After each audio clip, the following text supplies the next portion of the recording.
What's going on, guys? I'm back again with another video. If you're new to my channel, don't forget to smash that like button and click the bell notification button to notify you from my new uploads. By the way, don't forget to subscribe to my channel so don't miss anything. If you enjoy my videos, comment down below for some suggestions. If you really like my videos, share to your friends. Peace! So first of all, guys, you need to carry some wand. So as you can see, guys, I already drew some circle in my wand. So if you press a circle, that will help your character to heal up. The second skill I will teach you is the lightning. You can draw some thunderbolt in your wand. You can use it on mobs or attack some other players.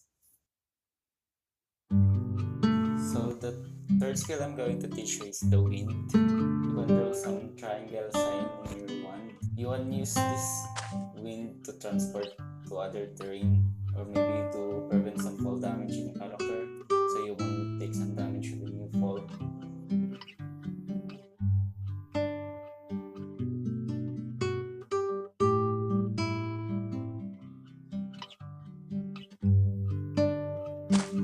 So the fourth skill I'm going to teach you is the flame element. You can use this element.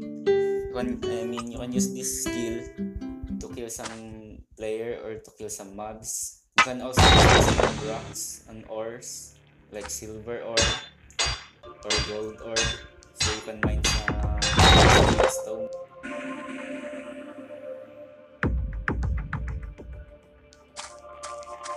So the last element I'm going to share to you guys is the earth element. So you can use this skill on trees to summon some companion.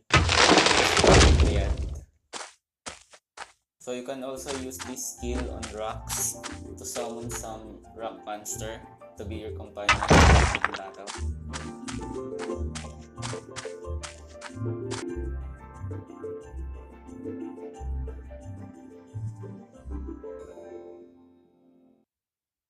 So the last skill I'm going to share to you using this element is the stone wall.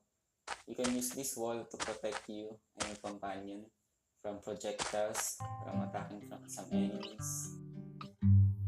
So that's all for today for the tutorial how to use some wand in Utopia Orgin.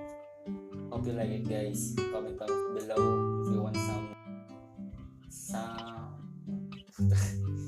some tutorials. Don't forget to subscribe to my channel and like my videos. That's for all. Peace!